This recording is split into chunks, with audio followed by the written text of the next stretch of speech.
Well, if you've listened to rock music for the last 20 years, you know that Nickelback has been sort of the butt of many jokes. They've been, in my opinion, unfairly criticized and mocked for years and years and years, and people have put them down. Well, I'm done putting Nickelback down. I'm proud to admit that I do like a lot of their music. I don't like every song, but even my favorite bands, I don't like all of their music.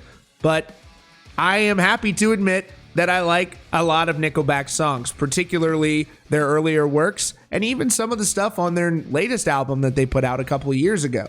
So, I just wanted to point that out before I go into the story. I know that not all of you out there are going to agree with me, and that's okay. I respect your right to be wrong. No, I'm just kidding. And even alien freaks like Mark Zuckerberg have tried to make shitty jokes about Nickelback that have fallen flat. And ultimately, I just think it's time for us to admit that we're a little bit too hard on Nickelback. Even I've made fun of them. So with that said, the band's bassist, Mike Kroeger, is talking about their relationship with Pantera.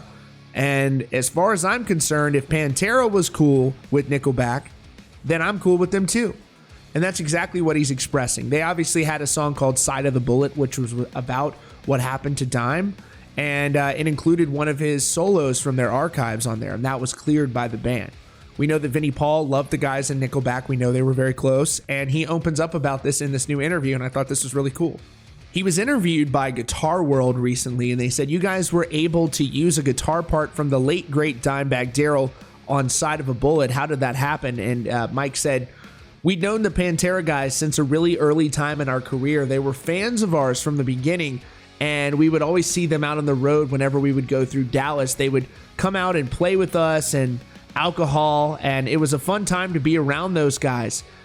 They were our brothers, and when Dime was killed, we wanted to pay tribute to him. We were able to get some of his unused solos and a few other bits of his playing that we could actually lay into the track. It was a really special thing for us. This guy was a legend as well as his brother. The whole band was, they didn't give an F. I don't know anything about, if you don't know anything about Pantera, they don't give an F. They were just doing what they did. A lot of people didn't like the fact that they were friends with us or fans of our music, but the metal world can be a little intense on its own, So it was just really cool that they didn't care about that, and they just wanted to be friends because they liked what we did. And then they said, there is nothing more metal than being friends with a band like Nickelback. And he says, I remember, and that's what the interviewer said. Mike wasn't being egotistical in saying that.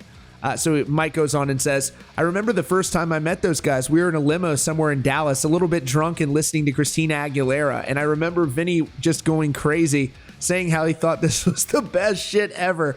I was just sitting there going, what am I witnessing right now?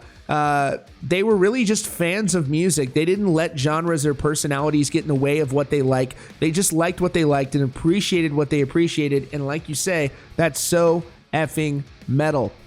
So he also was asked about the intention of them to put out a full metal record, and he responded to that claim because Nickelback was planning on putting a metal record out at some point. And he says, I know the interview you're talking about, that was an interesting one because there was a little bit of context manipulation going on there.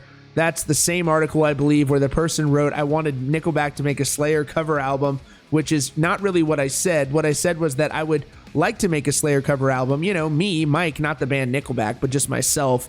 And the same kind of goes for the heavy metal record. Feed the Machine is about as consistently heavy as we're ever going to get.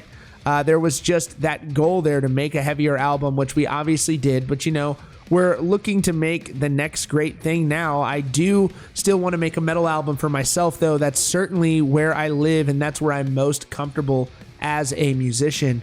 So Mike seems like a very cool guy, and by all people that I know that know him, he does seem to be a great guy, as do all the guys in the band. And again, I think that they've been treated very unfairly, and I'm looking forward to their new music. I want some ballads from Nickelback. I don't care what any of you guys say out there. And if you like Nickelback too, it's okay. You can come out and say it. You can proudly proclaim it in the comments. I'd love to hear from you guys as well. I'm not kidding about this. I think they've been treated very unfairly.